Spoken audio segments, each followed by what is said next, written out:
కోసము.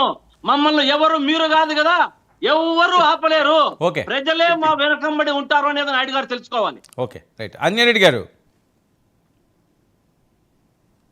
వర్మ గారు, ఆంజనేయుడు గారు, ఏంటి వాటా చెప్పండి. పెంచమంటున్నారట కూటమిలోని? సడన్గా ఈ స్లోగన్ ఏంటి?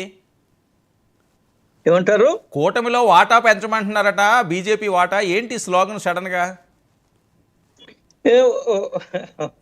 వర్మ గారు, ఉమ్, మా కింద స్థాయి కార్యకర్తల్లో కొంత అసంతృప్తి ఉంది. ఉమ్, కూటమి ప్రభుత్వంలో అన్యాయం జరుగుతుంది, అనుకున్న విధానము లేదో చేసుకున్న ఒప్పందము పై స్థాయిలో మాట ఇస్తున్నారు, కానీ కింద స్థాయికి వచ్చేటప్పటికే కింద స్థాయిలో అది జరగడం లేదు. దాన్ని చేయాల్సిన అవసరము, కూటమి యొక్క బాధ్యతను కాపాడవలసిన అవసరం ఉంది.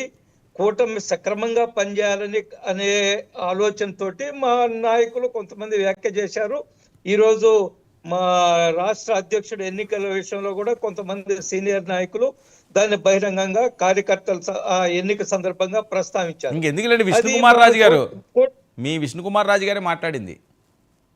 విష్ణుకుమార్ రాజు గారు మాట్లాడారు, మా ఆదినారాయణ రెడ్డి గారు మాట్లాడారు. వారు నిరంతరం ప్రజలతోటి కార్యకర్తలతోటి ఉండే వ్యక్తులు కాబట్టి కార్యకర్తల దగ్గర నుంచి వస్తున్న ఆందోళన, కార్యకర్తల యొక్క మనస్తాపం, దాన్ని ఈరోజు బహిరంగంగా వ్యక్తం చేశారు. ఇవన్నీ కూడా కూటమిగా ఉండే అంతర్గత సమస్యలు. మేము కూర్చుంటాం, మాట్లాడతాం.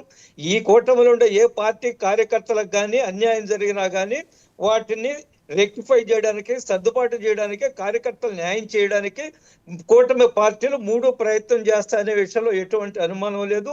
నేను మొదట చెప్పినట్లుగా కింద స్థాయిలో మా పార్టీ కార్యకర్తల్లో మనకు రావాల్సిన వాటా, మనకు చెందవలసింది చెందడం లేదనేది ఒక అసంతృప్తి ఉంది.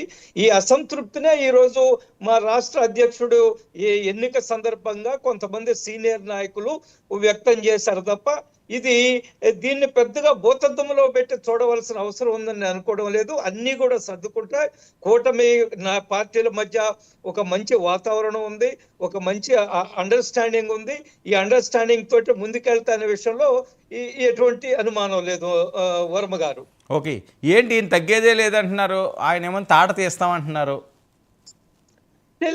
నేనేమంటున్నా అంటే మాజీ ముఖ్యమంత్రి గారిని తగ్గమని ఎవ్వరూ చెప్పడం లేదు.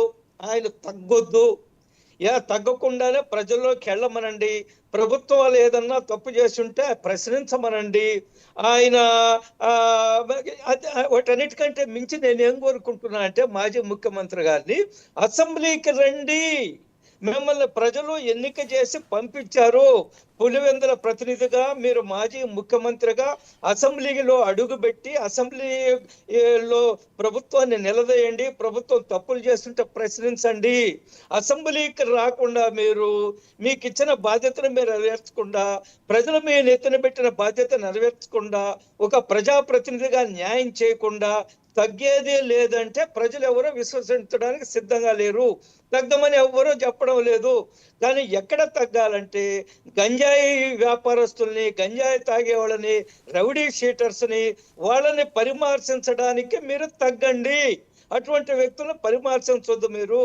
నేను గతంలో కూడా చెప్పే వర్మ గారు, చాలా దగ్గర మనకి టెంపుల్ టూరిజం అని జరుగుతుంటుంది. అంటే చాలా పెద్దవాళ్ళు ఆ పుణ్యక్షేత్రాలకు వెళ్ళడం కోసం దేశమంతా టూరిజం చేస్తుంటారు. ఇప్పుడు మన మాజీ ముఖ్యమంత్రి పని ఏమిటంటే జైల్ టూరిజం.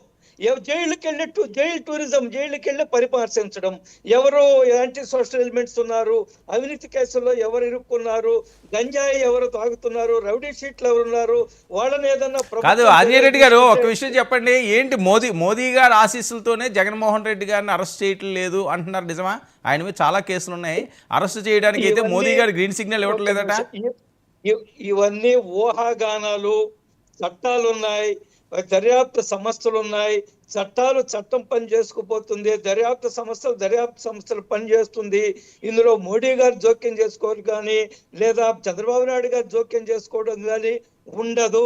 చట్టం తన పని తను చేసుకోబోతుంది. ఎవరు తప్పు చేసినా, ఎవరు ఏదైనా తప్పు నిరూపించబడ్డా వాళ్ళు జైలుకి వెళ్తారు. అందులో అటువంటి అనుమానం లేదు. మోడీ గారు ఆశీస్సులు ఉన్నాయి, అందువల్ల అరెస్ట్ చేయడం లేదని ఇవన్నీ నిరాధారమైన వార్తలు, అర్థం లేని వ్యాఖ్యలు.